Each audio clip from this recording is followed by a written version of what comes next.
Welcome on into the Utah Blockcast. I'm Steve Bartle, Utah Insider for KSL Sports. Appreciate everybody for tuning in to the Utah Blockcast. Appreciate everybody that hopped on the live stream Thursday night with us and talked through some things. Appreciate Drew for joining us as a special guest, and appreciate Bennett for obviously co-hosting with me as well. Go to YouTube, go to your podcast feeds, download, subscribe, hit the like button, hit those 5-star ratings. We appreciate it. Definitely helps us out. And obviously we've got a great community of people that have long listened to the Blockcast, and I appreciate everybody that has been along for the journey. And it's been great to see the podcast continuing to grow and expand and all that sort of stuff. So really appreciate everybody that supports. So on today's episode, last night, again, we did our live stream, Bennett and I, with Drew as well, and talked a little bit about the game. On today's episode, I welcomed on Tyler King of the Denver Gazette to talk a little bit more about Colorado specifically and sort of the vibe around the Buffs program and Coach Prime and all sorts of things. So it was really great to have Tyler on. He's been following Colorado sports for a little while now and has done a good job at the Gazette, and also does quite a bit of basketball coverage as well. So we did a little bit of crossover podcast recording between us this week, and he provided some insights on this episode that I think will be helpful and beneficial, and kind of understanding what this Colorado Buffs team is all about, right? So this is a team that's 3-4, and yet you look at the game logs and you look at the score differences, and Colorado has been competitive, and obviously losing players like Shedeur Sanders and Travis Hunter, and you're going to see a drop off. But I think this Colorado team has embraced greater balance and more complementary football between offense and defense. And I think that's allowed them to be a little bit more competitive. And they finally broke through before the bye week with a win over Iowa State, which was one that I think caught a lot of people by surprise. And also it's sort of just indicative of Colorado and the buy-in that Coach Prime has there with his guys. So this is going to be a tough matchup. Obviously, Colorado coming off of the bye week, a week to rest and a week to prepare for Utah, coming off of the Holy War game as well. And this is going to be a really important one and a pivotal one in the Big 12 race. So it's going to be important for Utah to kind of rally the troops and figure some things out with that quarterback position. And obviously Devin Dampier and his health. All indications early on in the week were that Bird Ficklin was going to be the guy, but there was just that little tidbit here and there that Devin Dampier has been pretty adamant about playing in this game, and so we'll see what happens with that quarterback decision tomorrow night. But I think there's a chance Dampier plays, but I think expectation going into that game is going to be Ficklin. So we'll see. I don't know for sure just yet. We'll see. But along those same lines with the injury report, I know that there's been a lot of confusion around the injury report this week because, there were a number of guys that have been listed as out for the previous weeks with what we know as season-ending injuries. Well, most of them outside of Nate Ritchie, but now it seems that all of those are, in fact, season-ending injuries because they've now been removed from the availability report. And according to Big 12 rules, if a player is deemed to have a season-ending injury, they are reported to the Big 12 conference as such. They are reported on availability reports for at least one game, and then they can be removed from the availability report at that point on. So I think we take all of this to mean that the players that were listed as out the previous couple of weeks, guys like Nate Ritchie, Dadrian Zipper, Isaiah Garcia, Paul Fitzgerald, those are all guys that have suffered season-ending injuries. And I think obviously everybody's going to look at Nate Ritchie as a guy that, Whittingham previously mentioned as someone that did not actually suffer a season-ending injury. But I think that was more about, and you can go back, you can listen to the episodes, you can watch the YouTube episode. I think we all kind of assumed that this meant it was still a long-term injury, but just there was that chance maybe that he gets back in December, maybe gets back in January. but I think it's safe to assume that all of those guys that have previously been mentioned as or listed as out on the availability reports and were pretty consistent there, that they are just done for the year. So we'll follow up on that specifically with Coach Whittingham when we get the opportunity to, but I think that is the safe assumption to make there. So without much more from me, let's get into my conversation with Tyler King and his insights on the Colorado Buffs. All right, Tyler King of the Denver Gazette joining me now. Tyler, man, how you doing? I'm doing great, Steve. How are you? Doing well. Looking forward to this one. Colorado, Utah, Saturday night should be a fun one. Obviously, Colorado coming into this 3-4, Utah 5-2. But I think this is a really important game. So I'm glad that you're taking some time to hop on with me and just kind of break down this matchup between Utah and Colorado. It should be a fun one.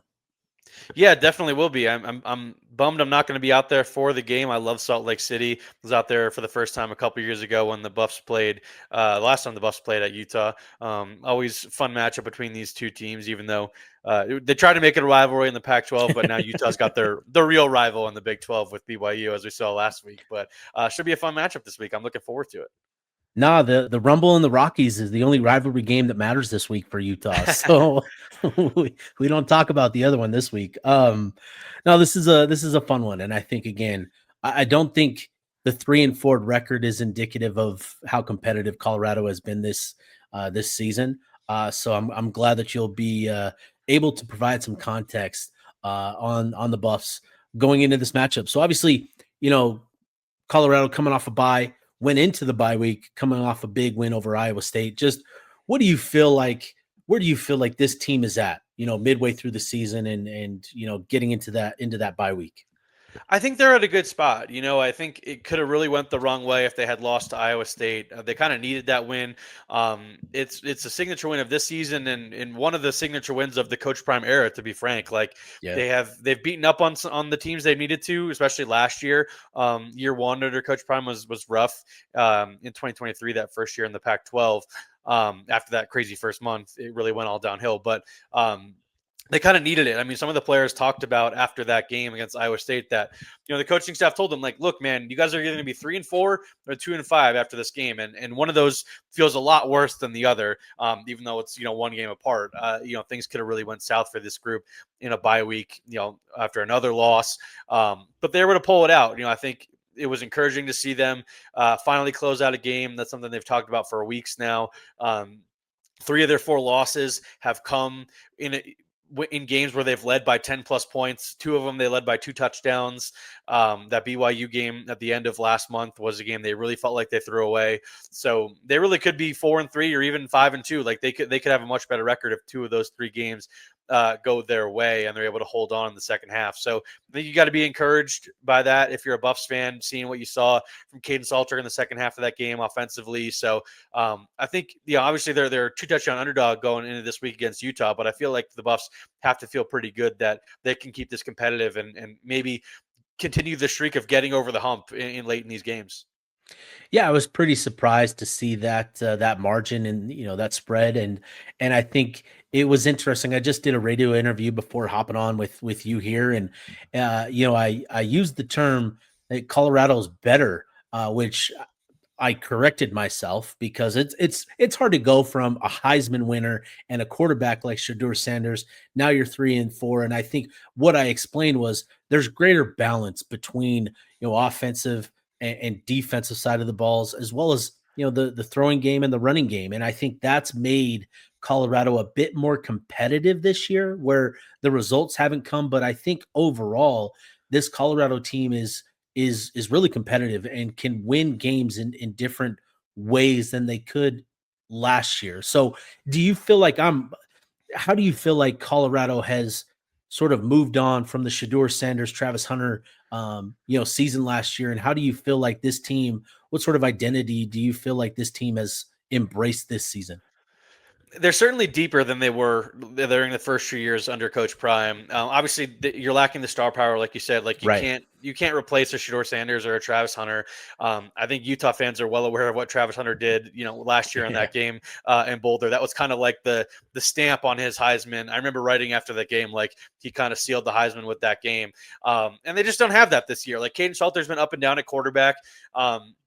But I think they found an identity with the running game. The offensive line has majorly improved. Yeah. Jordan Seaton has taken a step forward as a sophomore. He was by far their best offensive lineman as a true freshman last year, but now he's got guys alongside him that are playing close to his level as well. They brought in a bunch of veteran transfers that have all had a positive impact up front. So, with Salter, he's a dual threat quarterback, as people remember from his days at Liberty. You won a lot of games there for that program. They've started to find, they've gotten good production from the running backs.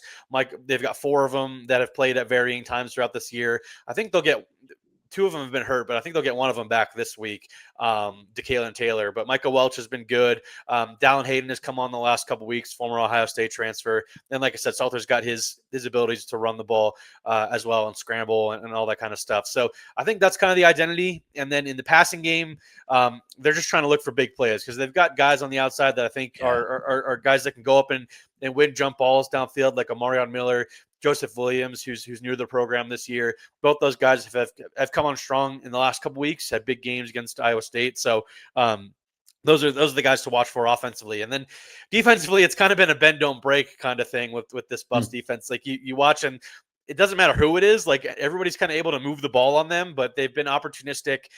They finally got some turnovers against Iowa State. They got a turnover, that interception at the goal line, in a big play in that game. But they've been able to get some stops and limit teams to field goals. That's kind of their identity, because they've been injured and they've got a bunch of new starters on that side of the ball. But if there's one guy to watch for, it's probably Tawfiq Bayer, the safety who leads the team in tackles. He had that interception at the goal line against Iowa State, and he's a guy who likes to come downhill, make plays in the run game too. So they've still got playmakers on both sides of the ball, but just not the star talent that people are used to seeing with this Buffs team from the last couple of years. Be curious to get your thoughts on Coach Prime and sort of how he views Kyle Whittingham. I know, so Kyle Whittingham has shared a lot of really positive things about Coach Prime in previous months and going back to last year and the year before that, with Coach Prime taking over there. He's heaped a lot of praise towards Coach Prime and what he's doing there. This week, we didn't get as much of that. I think a lot of that had to do with coming off of the BYU rivalry game and sort of talking about some of the things that happened in that game. But I know that Coach Whittingham has tremendous respect for Coach Prime, and it seems like that's reciprocated by Coach Prime and how he views Coach Whittingham. Oh, it's 100% mutual, and I think it's been one of the coolest things about Coach Prime coming into the Big 12 and just getting to Colorado is all the respect he has for all of the elder statesmen in the conference. I mean, he literally said this week, and he said this multiple times now since he got here, like he would love to have a tenure at Colorado like Coach Whittingham has had at Utah. Like I think he views Coach Whittingham as maybe the best in the Big 12. And as he's talked about him and obviously Mike Gundy's been fired by Oklahoma State, but those guys are kind of like we're the elder statesmen of the Big 12 and the guys that have been there, done that.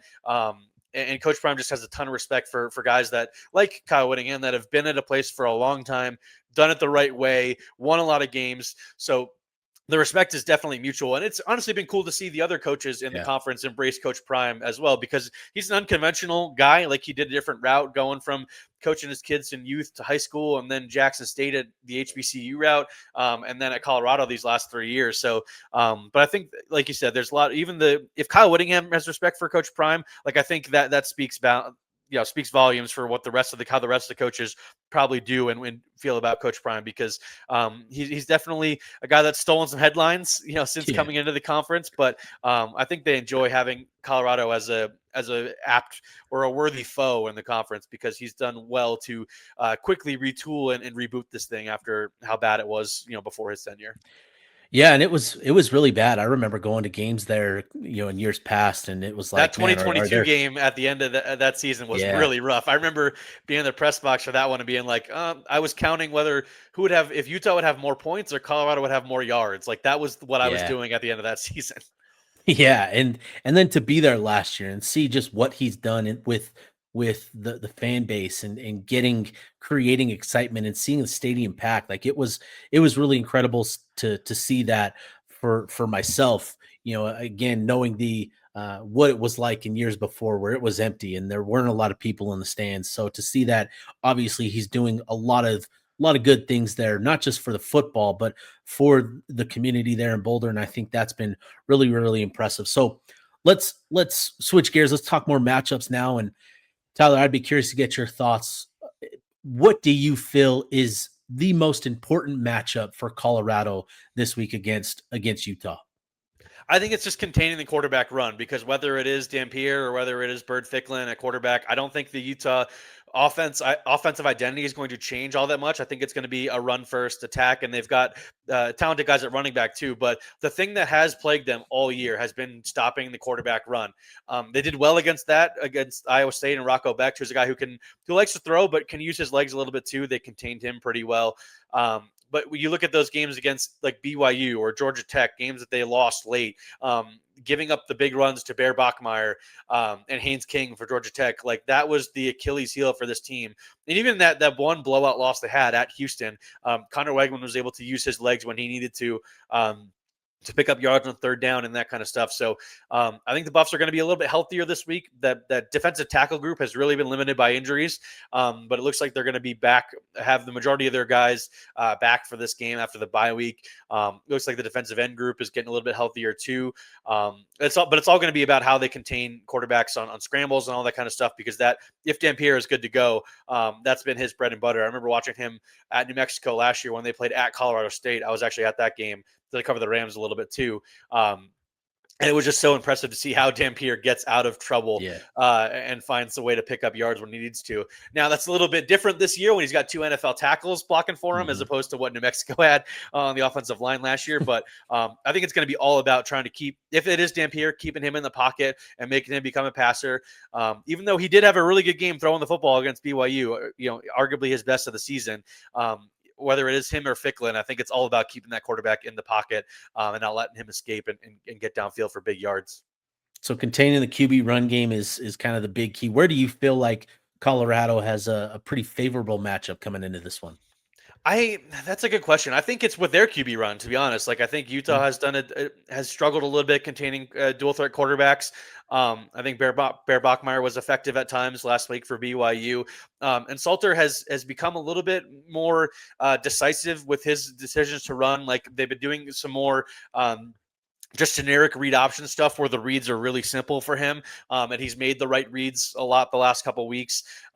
He hasn't taken off and scrambled too much, but when he has, he's been able to get first downs and stuff like that. And I just think the 2 weeks ago, the previous game against Iowa State was just a big confidence boost for him because he just needed to have a game like that after TCU the week prior. He had 3 pretty rough interceptions and really cost his team that game, to be honest. Like I said, that was one of those games where they were leading by 14 points late in the second quarter. And, 2 minutes later, before you can blink, it's tied going into halftime. So, he really needed a performance like that against Iowa State, and I think it'll be good for him to get out in a good rhythm.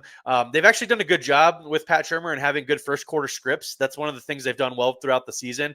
So if they're able to do that and get on a roll, I think that'll do wonders for Caden Salter's confidence in a tough environment this Saturday night at Rice Eccles, because I think that place will be jumping. Yeah, I think it'll be another raucous environment for Utah, and so that will certainly be an important element for this team as they look to bounce back from a tough loss last week and getting back in the win column this week against Colorado. Tyler, I'd be curious if you could pick 3 X factors for this game, whether it be individual players or certain dynamics like the pass rush or things like that. What would be the 3 X factors for Colorado that would determine kind of their win-loss ability to get the win or kind of just determine the game? I'll give you one player, one matchup between players, and then one kind of just general football thing. So I'll start off with an individual player. I think Omarion Miller for the Buffs, the wide receiver, could be an X factor in this game. I've mentioned him multiple times now as a big play guy downfield. Like, you just chuck the ball up to him, and he's got such great body positioning, knows how to make defenders move a certain way without committing offensive pass interference, and able to make the play in the end zone. And I think Caden Salter has really started to trust him deep downfield for big plays, and he's easily their most dynamic playmaker out wide. I mentioned Joseph Williams too. He's a big time playmaker at wide receiver, but Omarion just has that speed size combo and can go up and get it, like I said. So I think he's going to be a really big player to watch. And I know Utah's got cornerbacks they like, especially with Smith Snowden, guys that will probably match up against him one-on-one. So I think that'll be, he's a guy that Utah's going to have to contain in order to slow down the CU offense. A matchup between two players is going to be Jordan Seaton and John Henry Daly. Like, I think that's going to be maybe a matchup that decides the game. Like, I think the Buffs have to win that matchup to win the game. I don't think Utah needs to win it to win the game. But if they do, it's certainly going to swing their way. Obviously, with John Henry, like he's been so effective at getting to the quarterback this year, and he's probably going to be matched up a good bit against Jordan Seaton on that left side, who, as you mentioned, is a future NFL tackle. He's going to be talked about like Caleb Lomu and Spencer Fano have been this year for Utah. That's how people are going to talk about him next year when he's draft eligible. So I think that's going to be a fascinating matchup to watch between those two guys who are arguably at the top of their games in the Big 12 at left tackle and edge rusher. So that'll be really fascinating to watch. And then I think third down will be a big factor in this game for both sides, because that was one thing Colorado has struggled with throughout the year, is converting on third down, especially when they get to third and short, which they've done better at this year with a more established ground game. They've just have not been in the passing game, have not been efficient enough until this past game against Iowa State.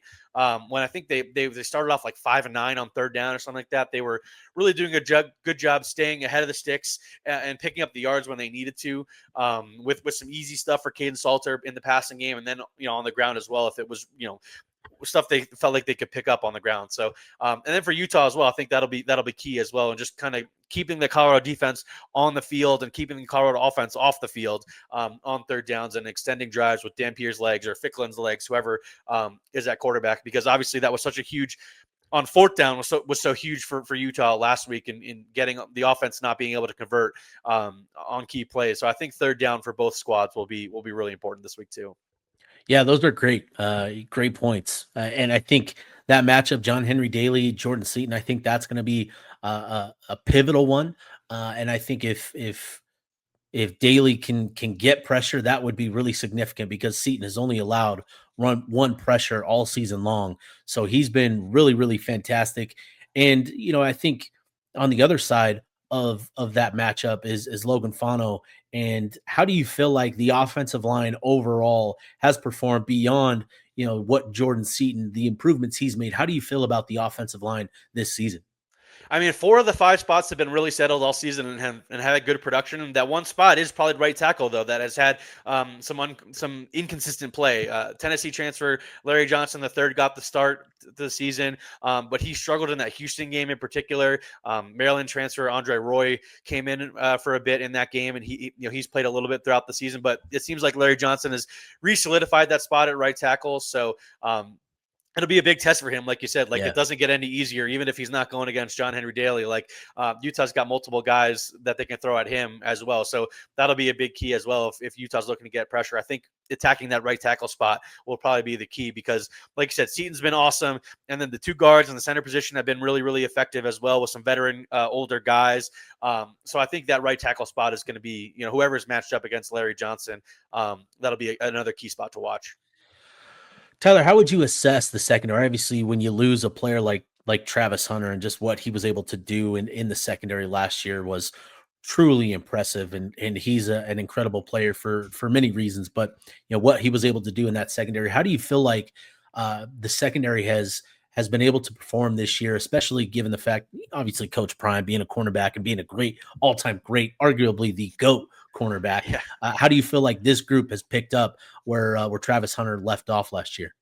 It's been pretty up and down, to be honest. Like, I think I've been disappointed by some of the play of the guys that you expected coming the year that were going to be studs for this team. Like, DJ McKinney was supposed to be the next guy. Like, he had a great year last year alongside Travis Hunter, but now that Travis Hunter's not there, he's getting attacked a little bit more. And he's got 1 interception on the year, but he struggled at times with downfield coverage. And some of that has been some of the scheme stuff too. with a lot of it's coming down on longer plays where the defensive line is just not getting any pressure and they're having to cover deep downfield for 10 plus seconds. So DJ McKinney and Preston Hodge, the two veteran cornerbacks. Preston Hodge is the nickel inside slot guy. Those two guys have been beaten in coverage more than I would have expected at this point of the season. And that cornerback 2 spot on the outside has really been kind of a revolving door. They're just trying to find any kind of consistency out of those guys. So it has been a pretty not steep, but it's been a step back for that group at cornerback without Travis Hunter, which is to be expected. But I thought, McKinney and Hodge in particular would be a little bit more consistent and play a little bit better so far this season. But maybe they're starting to find it a little bit. I thought they played pretty well against Iowa State, both those guys. So those would be 2 guys to watch for, because I think, with what Utah's got on the outside, like they don't have a ton of weapons, but I think, at the wide receiver and tight end spot, there's a couple guys you got to watch out for. And I think both McKinney and Hodge will play big factors in how they stop that Utah passing game. That's going to be an interesting dynamic in this game, and kind of an X factor that nobody's really talking about, right? Is we're talking so much about Utah's rushing attack against the Colorado defense and the QB run game and all that sort of stuff. But I think that'll be an interesting area of the game in this game that could, surprise us all. And I don't think it's one that you point to as kind of the big determining factor, right? Because these other parts are what these programs, right? Utah's built themselves on the ground game, and that's what Colorado needs to stop. But I'm curious to see if that's something that Utah looks to exploit this weekend. But Tyler, we'll get you out of here with this last one. Just what are your thoughts on the game, how it plays out, and you got a score prediction for this one? I do. Yeah. I think it's going to be a tight game. Like, I think I agree with you. Like, I think that 2 touchdown line is a little bit steep for what Utah has done recently, especially with uncertainty at quarterback. Like, I think Utah is obviously the better team. And there is a scenario where I think they run away with this game, but I think Colorado, like we've talked about multiple times now, is better than that 3-4 record says. And the close games they've been able to play in Big 12 play should indicate that. So, I'm going to go 31-21 Utes, but I think it's going to be a close game where Utah is up 24-21 late. Colorado's trying to get off the field on like a key 3rd down, and Utah's able to bust a big run for a game-sealing touchdown late. That makes it look a little bit lot more lopsided than it was. Like, I think it'll be in the single digits for the majority of the game, and then Utah will get 1 late touchdown to come away with a 31-21 win. That's my prediction. Yeah, I can definitely see that, and I think that's going to be something similar. I think it's going to be. I think Colorado covers that 13.5 spread, and I think this is going to be a really competitive game because, like I said earlier, I do think Colorado has played more complementary football than they have, in recent years, and that kind of lends itself to being more competitive and grinding out games. So I think this is going to be a tough one, a tough, just brawl of a game. So it should be a fun one as well. But this has been great, Tyler. I appreciate you hopping on with me. Where can people find you? Where can they read your stuff and kind of follow along your coverage there at Colorado? Yeah, anytime, Steve. I appreciate you having me on. Just over at denvergazette.com. Got all the sports coverage there. I'm over on Twitter and Blue Sky at King_Tyler B on both platforms. So you can find all my stuff there. Got my YouTube channel as well. I think it's the same handle. So got plenty of coverage leading up to this game and then afterwards as well. Awesome, Tyler. Appreciate the time, man. Best of luck and good luck with everything, and appreciate you hopping on. Yeah, anytime, Steve. Thanks for having me on.